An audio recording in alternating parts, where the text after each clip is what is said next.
Hey everybody, in this video I'm going to be telling you about that time I almost met Gary Vaynerchuk face to face. He was literally like right in front of me and I could have talked to him, but I chose not to.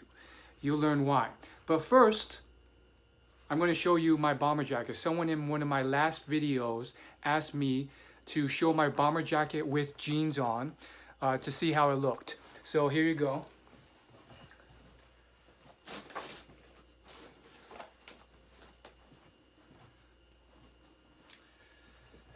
Got the penny loafers. And there you have it. So now let's move over here and I will tell you the story about how I almost met Gary Vaynerchuk. So first, to start the story, I got to tell you when I first discovered Gary Vaynerchuk, and it was earlier than most people. Now, I'm not going to say I was one of the very first ever, because there are people who found out about him before I did, plenty of them, but I was fairly early on in the train. You see, I love studying marketing, business, advertising, social media, because I've always been a fan of social media as a viewer, a consumer, but also more recently as a creator as well. I was a fan of YouTube back when it was first started, and people got 10,000 subscribers and they were the most subscribed on YouTube. I remember one time they had a page on YouTube that showed the most subscribed, and the first person ever on the site hit 100,000 subscribers. And it was a big deal at the time. 100,000 subscribers was a lot. But back then, you know, that was all there was on the ecosystem. And those subscribers were engaged. And it seemed like you had won the world if you hit 100,000 subscribers. These were back in the days where Ryan Higa and Kev Jumba and Smosh were dominating the charts. Now, fast forward a bit, and I'm studying marketing, sales, anything that has to do with business or success. So it doesn't necessarily have to do with entrepreneurship, but as long as that person achieves some level of success as in sports or in music or some other area, I love studying those people and reading those articles and videos, top 10 rules of success. And that got me into listening to podcasts and all this other stuff, which ultimately led me to listening to a bunch of interviews from a bunch of different podcasters on success. And some of them have different backgrounds, but one of these people was Gary Vaynerchuk. He was on a few of these internet marketer podcasts, and basically they had these people on, like Marie Forleo is one of them, Pat Flynn is another. They had this guy on, and at the time he was just this wine entrepreneur. That's how he always intros himself, especially back in the day. He was a wine entrepreneur, and he built his father's business in wine to 8 figures. And he would talk about how he succeeded in that world and how he built his company. And apparently he had established these relationships with these top internet marketers who made their money selling digital products on either how to do internet marketing better or some niche thing. Like with Pat Flynn, he had a food trucking business on the side as well. And he also had an internet marketing how-to business, which he's still running at smartpassiveincome.com. It's a great site, by the way. And so I heard about him from there and I was like, yeah, that's pretty cool. And I also started hearing about him from other people such as Amy Schmittauer, or at the time she was called Savvy Sexy Social.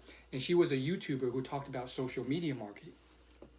And so I started seeing this guy and I'm like, man, this guy actually, I think he knows what he's talking about, because it was at that point where he was transitioning to become the social media marketing guru, and he had already put out a couple books, and I was reading these books, Jab, Jab, Jab, Right Hook, and reading the reviews on the books and watching those videos before I even read the books, and it seemed like this guy had social media marketing an understanding of it that was just so nuanced and better than most people. Like that whole jab, jab, jab, right hook concept where you're giving value continuously before you ask for something, that was not common at all at the time. People were confused about social media.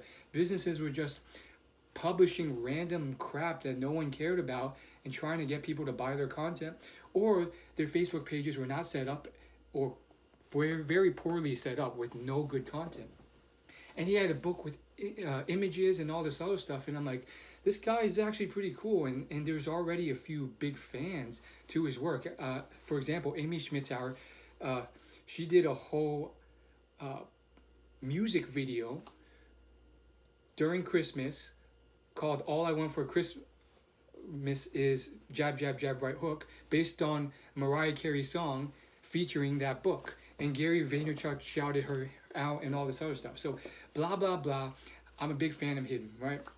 More or less.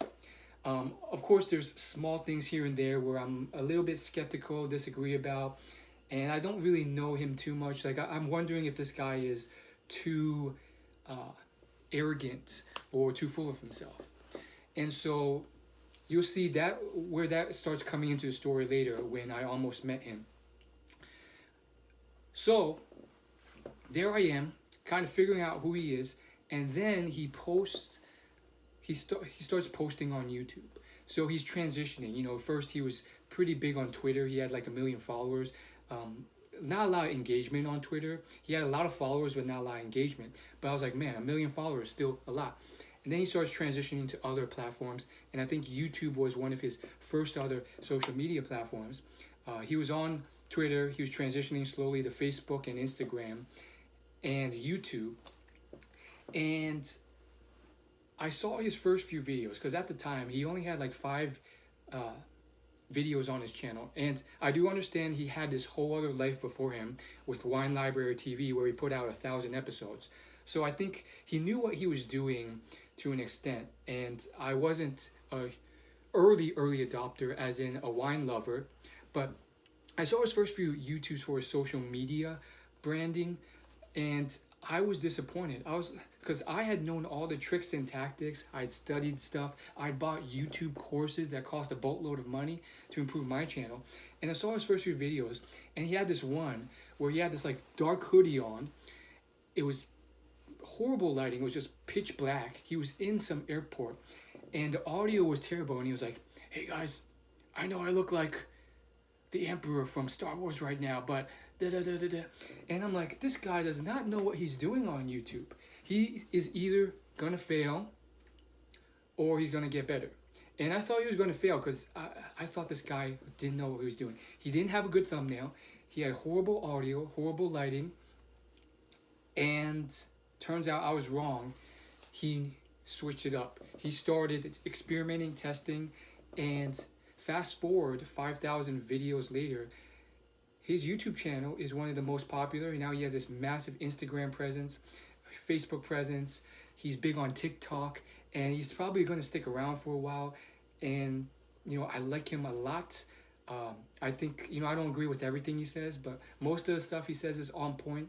He is authentically him, and that may not rub certain people the right way, but most of his advice is pretty solid. Of course, he doesn't know everything, and he may be wrong on occasion, but generally speaking, his philosophy, his thoughts, his ideas are good ones.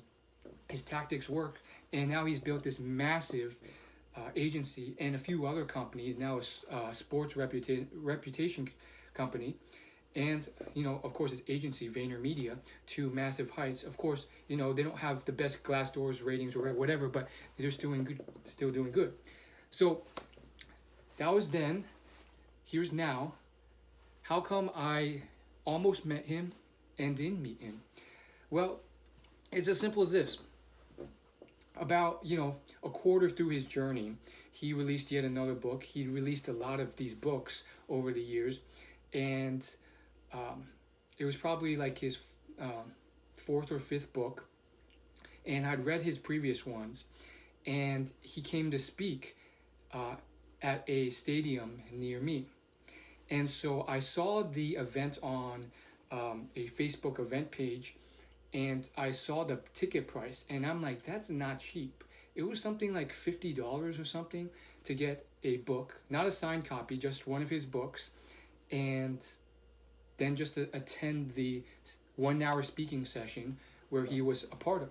Now, normally, I would never buy something like that when I could get the book for free from a library or $10, $15 on my own. But I wanted to test out new things, just like Gary Vaynerchuk tested lighting, thumbnails, and all the stuff that he was lacking until his channel grew. And I said, screw it. This could be a good networking opportunity. Maybe I'll meet him. And this was also a time where it was a very dark, depressing era because I wasn't sure what I wanted to do with my future, and I was very confused and blah, blah, blah. So I was like, you know what, maybe I'll meet someone there. I'll probably not meet him because he's probably swamped. Or maybe it'll be such a small event and the other people won't be as a big a fan as I am. So I show up to this stadium event, and there's about 200, 300 people there. And one thing I realized is that a lot of the people there don't really know him, or they kind of know him but not that well. And I was just shocked that so many people would pay that amount of money to see him if they didn't follow his content like I did. I think some of them knew him but not well, and others were there because it was a part of a real estate organization, and they were there for the betterment of their real estate knowledge. Anyhow, I get up to the event, and as soon as I see those people, I'm like, okay, there's about 200 people here. There goes my hopes of like it being so small that maybe I'll have some one-on-one contact with the guy. That's okay. And I was more so also there. I was there to see him, but also there to just kind of like network and meet like-minded people, because back then and even now, there's really not, despite his presence online with 3 million followers, that's still a small percentage of people in general who know who he is. So just in my general day-to-day life, I can't really be talking to people and being like, yeah, I love Gary Vaynerchuk.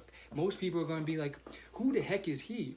So I was trying to find like-minded people, which was hard to find back then.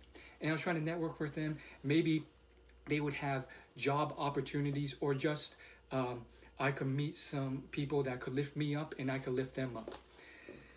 And so I ended up sitting down next to this other guy who had a wife and kids, but he looked super young. He was African American. He didn't know Gary, but he was there to better his knowledge in real estate and entrepreneurship. And he was very excited. He had a copy of the book too. I explained to him who Gary was. And I ended up just chatting with this guy who was super friendly for the time leading up to the speeches. And he didn't really connect me with anyone or know anyone, but he was super positive and just an upbeat, happy guy. And he was very optimistic to me, which kind of lifted my spirits. Now, turns out there was a couple what's called warm-up speakers before Gary showed up.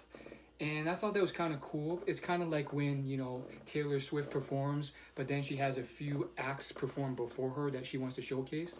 So that's exactly what happened. The first girl who spoke for like maybe 15, 30 minutes, and she had this whole monologue on succeeding. And she had some illness, but she wasn't too specific on what the illness was, but it was life-threatening, and it put her out of school and out of normal functionality for a while. And then it was just like an inspirational speech, and now she was apparently a consultant speaker who made most of her money traveling and speaking. And I thought that very interesting. Of course, I also thought she was really lucky because she got to talk with Gary backstage before her speech, and she was making money from just speaking about her things. I thought she was decent, nothing crazy, but it was pretty cool because she was really young as well and doing this. Then came another speaker who was this big entrepreneur in real estate. I think he collaborated with Gary Keller or something to basically work in real estate. But apparently he made a lot of money in real estate, and he starts off the speech with a bang by saying the only reason he said yes to the speech was not because of the money they offered, but because he got the chance to meet Gary Vaynerchuk. And I'm thinking like, man, this guy really has a this guy Gary Vaynerchuk really has a online presence that's working. He's producing some type of mini stardom, mini fame that's getting people so excited that they're willing to forego tens of thousands of dollars just to meet this guy. And so he gave this little story about how he really didn't care about the money when the organizer reached out, and as long as Gary Vaynerchuk was there, he was going to speak. So that was very fascinating, and he talked about some very high-level business principles on how to succeed in real estate. He got into some nitty-gritty details about real estate that I didn't care for, but others really did. And that was another thing, like even this in the real estate industry, there's some big names that I'm aware of that others weren't. For example, there's this booth as you're walking in. There's a bunch of booths, sponsors and stuff, people selling stuff. And one of them was by Gary Keller's company. And I started a convo with the saleswoman or just the booth attendee, whatever you call her. Hey, oh my gosh, that's Gary Keller. And she had no idea who Gary was. And I was just taken aback a bit. I should have explained, but I was just so taken aback that she didn't know that I kind of just ambled on. But Gary Keller wrote The One Thing, which is a very popular business and entrepreneurship book. And so he's also like a top real estate agent. And I was kind of surprised, he has this whole company. You represent the company and you're not aware of his book or really who he is. So I found that very fascinating. But nonetheless, this business guy gives his speech and it's pretty good. And he opens it up for Q&A very quickly because I guess he didn't have too much to say or he had limited time. So 30 minutes of talking, and then he opened it up for like 15 minutes of Q&A. And I'm thinking to myself, okay, Gary's going to come on. I know people are going to start clamoring to ask him questions. And they just opened the mic up, and it's been like 3 seconds since he's asked for a question, and no one's raised their hand out of these 200 people. I think there's a supply and demand issue here, so I'm going to take this opportunity and ask this guy a question because no one else is, and this guy's just as big a caliber as Gary in certain ways, but everyone's waiting for Gary, and it's going to be hard to get a question on him. So instead, I go up to the mic, I'm the first to ask a question, and I say something like, there's always timeless business principles that work regardless of the changing times and the uncertainty. Can you name 3 of them? Or your top 5. And then he rattled up some stuff that was pretty useful, such as there's always certain pivot points that you can use to expand your business, such as expanding your clientele, how often they purchase, how much they purchase, and some other very common things about hiring and firing and managing people. Quite frankly, I forgot a lot of them, but I remember the essence or the feeling of them, which was that it was about basically stuff that you can always control and change within the business metrics of a business, like the quality of your employee, how much you charge for a product, and stuff like that, and hiring. Keep in mind, this was a while ago when he released his book, #AskGaryV. So with all that being said, out comes Gary, and one of the first questions he asks is, show of hands, who knows who I am? And only a small portion of people raised their hands. I would say it was a good amount, but not a lot. And then he just went straight into his talk, which is more of a rant than a talk, but it works really well for him. I looked at the crowd and people were taken aback. They were shocked. They were surprised. They couldn't help but laugh.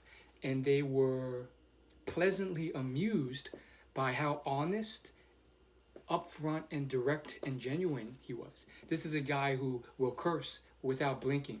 This is a guy who will tell you to your face bluntly what's going wrong, but also help you at the same time. So you get this reaction of people just like every few seconds just laughing or some of them going crazy in enthusiasm about this guy that they've never seen before. And he's just saying all these like hard truths about how the business world is changing. He's saying stuff like, how many of you used to watch TV? Okay, now how many of you always choose to skip the commercials now? And then 90% of the hands will go up. And then he'll say something else that's very stark, polarizing, or just up in your face, like TV is dead. You've got to get it's changing. You can't just be putting TV commercials anymore, stuff like that. And he's really like almost like a prophet. He's saying how important social media is and how things are changing, and just his personality, his style, his confidence, and again the bluntness of his message really got people really excited for him. I could tell that he had won over a bunch of people who didn't even know who he was. And he was also very contextually savvy. He knew that most of the audience was real estate, so he switched his talk to a lot of real estate relevant terms and examples. And of course, he opened it up to Q&A fairly quickly too. I think he talked for about 30 to 40 minutes, but he kept saying that Q&A is like really, really important. So I think all in all, he talked for about an hour, but he opened up early to Q&A. And people were won over by him. They were very excited by this guy. So they started asking questions. Some of them were real estate questions. Others were more business questions. And I still got the sense that a lot of them still didn't know him like I did, in terms of his like social media brand and stuff. And then they started asking questions about, then the people who knew him started asking questions. So I couldn't tell how big of fans they were, but I knew that some of them kind of knew him like I did. So unfortunately, though, I do remember that many of them had little empathy themselves. They asked him questions that I'm sure he's been asked 1,000 times before, that you shouldn't ask him, that's going to get a no when you ask him that. And yet, I guess they haven't seen enough videos of him where he's turned other people down who say this, or they're just not empathetic enough, because there were questions like, will you invest in my app? And it was some stupid app where he had no funding. It was just this one guy, this idea.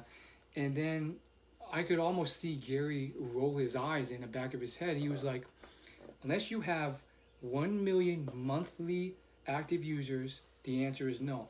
And this guy just kept fighting. He wouldn't take no for an answer for a little bit. He was like, no, but this thing's going to take it off big.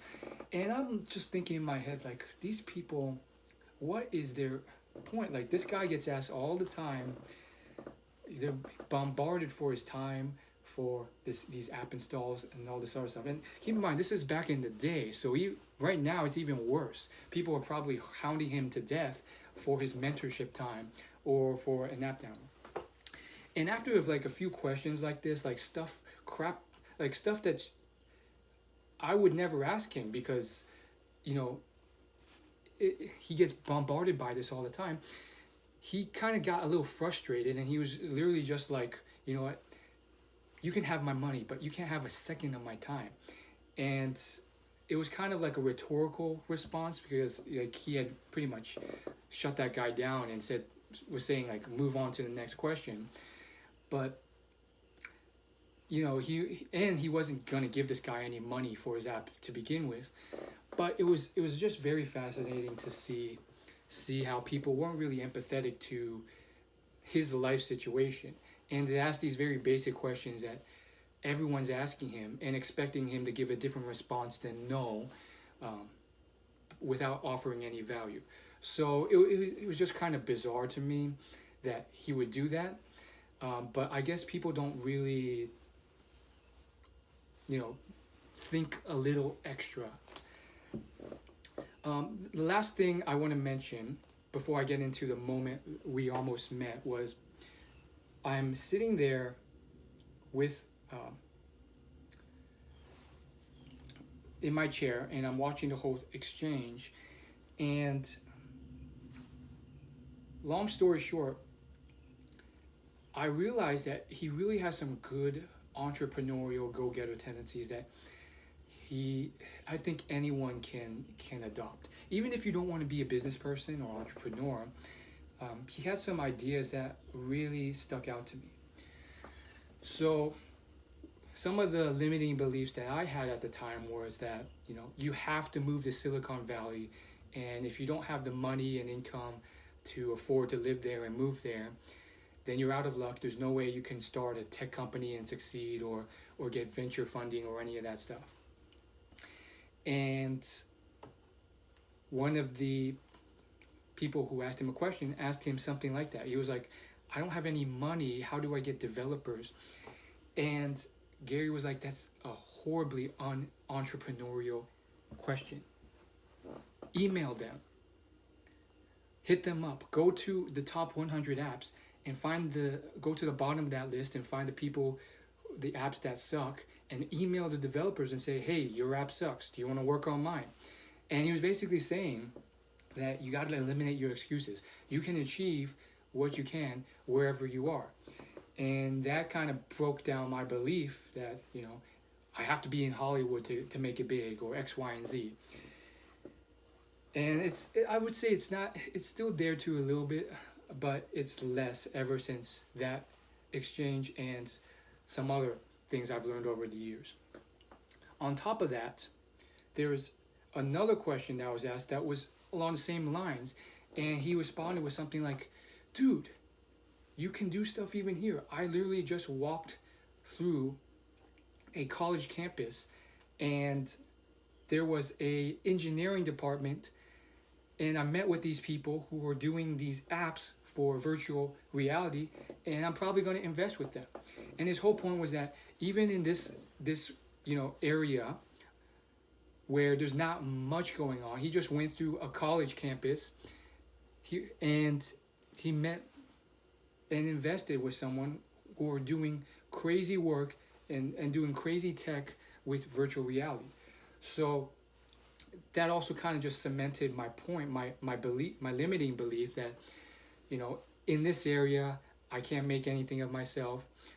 I have to move to Silicon Valley or Hollywood to make it big. And, you know, there's some degree of truth to that, but not entirely, as Gary illustrated, because he's literally just investing money with these virtual reality people on the college campus that he had just walked past. So let's just get to the point. Okay, so how did I almost meet this guy? After the talk, everyone just starts filing out, because that was it. You know, he finishes his talk, he says goodbye, he walks off backstage, and we're in the stadium, so we go up the rafters back to the lobby. And I'm just kind of walking slowly, trying to network some more, because really that's it. Like, I paid my money, I want to get the most out of it, but there's not much else to do. There's these booths. I try kind of just staying around in the lobby a bit to see if there's anyone else to talk to, but everyone is pretty much just filing out back to their cars slowly. But I linger for a bit longer in my oversized suit. Back then, I had no fashion sense, so I had this hand-me-down suit from my dad, which was like 3 sizes too big. And I was like the only guy there wearing a suit when everyone else was wearing t-shirt and jeans. Some were wearing collared shirts. And I was just like dressed to impress, but again, my suit was way too big. And lo and behold, all of a sudden, I see Gary walk out into the lobby, and he's literally like 4 or 5 feet away from me. And I'm looking him dead in the eye. I don't know if he sees me. He probably sees me but moves away. I'm just like a bystander in the crowd. He sees me but doesn't see me. You know what I mean? And, you know, he's being ushered by this organizer who's telling him where to go next. And Gary's literally has no idea what to go next, because he's literally saying, I don't know where to go next. Tell me, where am I supposed to go? Where am I supposed to go? And it seems, I gathered in that split second, that he was supposed to be ushered to a room of VIPs who were maybe the event organizers or somehow paid a lot extra to be able to talk one-on-one with Gary or something like that. And he was supposed to be ushered to that room. But the event organizer, for the next 3 to 5 seconds, kind of stumbled. Like, he was trying to respond to Gary, but he himself couldn't gather his thoughts to figure out where to go next, because he couldn't remember. So Gary's like, tell me where to go, tell me where to go. The event organizer's like right in front of Gary, and he's like, give me a second, and trying to figure out which hallway to go down. And I'm just standing there staring at Gary straight in the face, a tiny bit awestruck that this guy I always see on YouTube and stuff is like literally right before me, and pretty much more or less the same person I expected in person. And so that was my chance. If I really wanted to, I could have gone up to him in that moment and said, "Hey Gary, I'm Will. I do X, Y, and Z.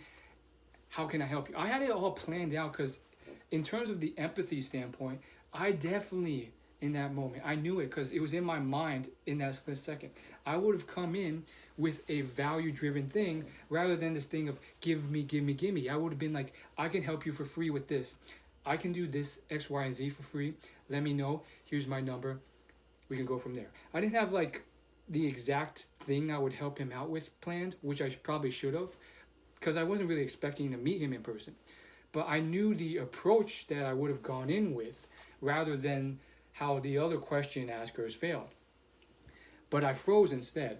I froze, and to be honest, the reason I froze is a little embarrassing. It's not because I was scared of the pressure or anything, or the, I mean, a little bit.